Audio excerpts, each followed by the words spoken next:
Help it. From wisdom teeth, the muscles left over from our simian days, we count 15 human body parts that serve little to no purpose. Number 15. Appendix. The appendix is a small pouch found between the small and large intestines. It once played a role in digestion, as primitive humans ate largely plant-based diets. This narrow muscular tube helped the large intestine digest cellulose. It was also thought to produce small amounts of white blood cells. Nowadays, our diets consist mostly of KFC and other animal proteins, so the appendix has been made redundant, like disk-based media. It's like the MySpace of your digestive system. It's there, but it doesn't really need to exist anymore. Though that is putting it nicely. If your appendix becomes inflamed and infected, it can cause appendicitis and rupture. So in addition to being useless, it's also a ticking time bomb. MySpace is useless and DVDs are obsolete, but at least they don't kill 300,000 Americans a year like the appendix does. If you try hard enough, you can still sell a DVD player, but nobody on the black market's gonna buy an appendix. I say that, but there's probably somebody out there that really wants another appendix, and it's probably for reasons that we don't want to know. Appendectomy scars are so hot. Number 14. Coccyx. I defy anybody to say that word without sounding like they're saying coccyx. Stupid cock jokes aside, the coccyx, or tailbone as it's called by normal people, is a collection of vertebrae found at the very end of the vertebral column. It's below the sacrum and is composed of 3 to 5 vertebrae that are either separate or fused together. Many believe the coccyx to be the remnants of our distant ancestors' tails. These tails are said to have aided with balance and communication. However, our hominid ancestors lost the need for tails when they figured out how to walk upright. That's a real shame. Tails could have been pretty useful in the modern world. You could use a remote with them, grab stuff off shelves, and they would have revolutionized Twister and the Karma Sutra. Number 13. Female vas deferens and male uterus. This double entry doesn't occur in all humans, which proves how unnecessary they are. During the first several weeks of pregnancy, fetuses are gender neutral. What would become the sperm ducts in males instead become the oophoron in females, which is basically a cluster of useless dead end tubules near the ovaries. In similar circumstances, a remnant of an undeveloped female productive organ hangs off the male prostate gland. This vestigial mutation is considered the male uterus and it's completely useless. Which frankly, people should be grateful for, because I don't see how you're gonna push a baby out of your prostate. It'd be like the Incredible Hulk just ripping his way out of a giant hot dog. Number 12. Paranasal sinuses.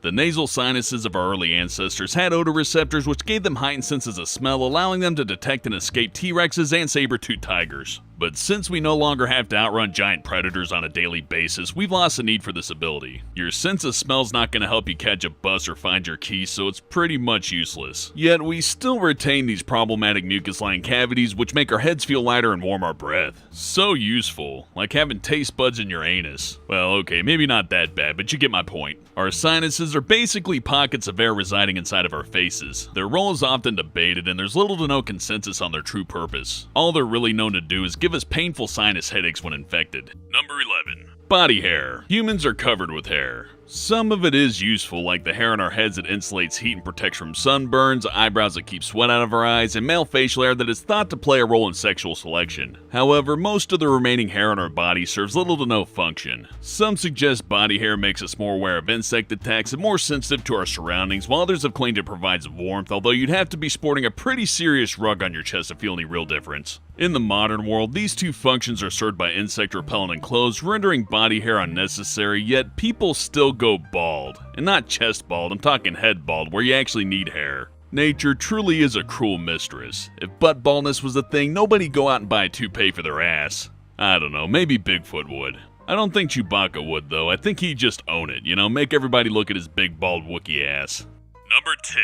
Plica semilunaris. You know how cats and reptiles have those kinda cool but kinda gross third eyelids? Well, so did humans once upon a time, and we still sorta have them. The tiny folded fragment of our third eyelid is known as the plica semilunaris. In addition to being a word that's almost impossible to find the correct enunciation for, it can also be found next to our tear duct. Though at this point, it's basically an evolutionary leftover that plays no role in our survival and has no effect on our vision. If it wasn't so damn tiny, it would play a marginal role in tear drainage and sweeping debris away from the eye. Though if I had my choice, I'd take a tail over that.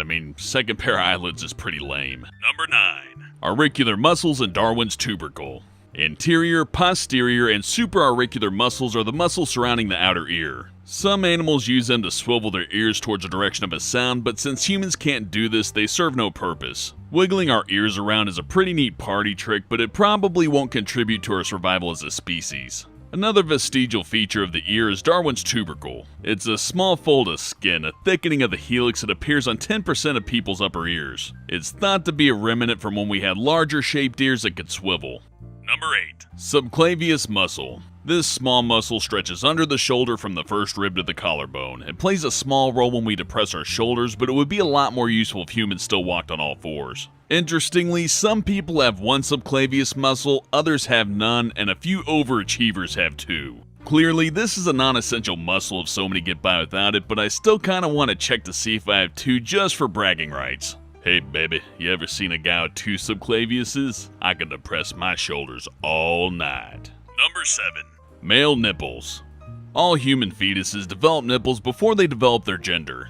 This is why males have them. They're a holdover from when we weren't sure which team we were going to be put on. Although it's rare and a little bit disconcerting, men like women have mammary glands and they're technically capable of lactating. Men can also develop breast cancer too, so you might want to give your tits a squeeze once in a while just to be sure you don't have it. You know what, just squeeze everything, it's nothing to be ashamed of. Just don't do it in public. Then again, there's really no stigma against man titties, so I guess go ahead and squeeze away in public all you want. Though it is kinda unfair to women, which is why the hashtag Free the Nipple campaign was created to protest a double standard. Nipple politics aside, male nipples are practically without function. They're just a sensitive, useless aesthetic trait. Though I think that big muscle guy who brags about how big his nipples are might disagree with that opinion. Number 6.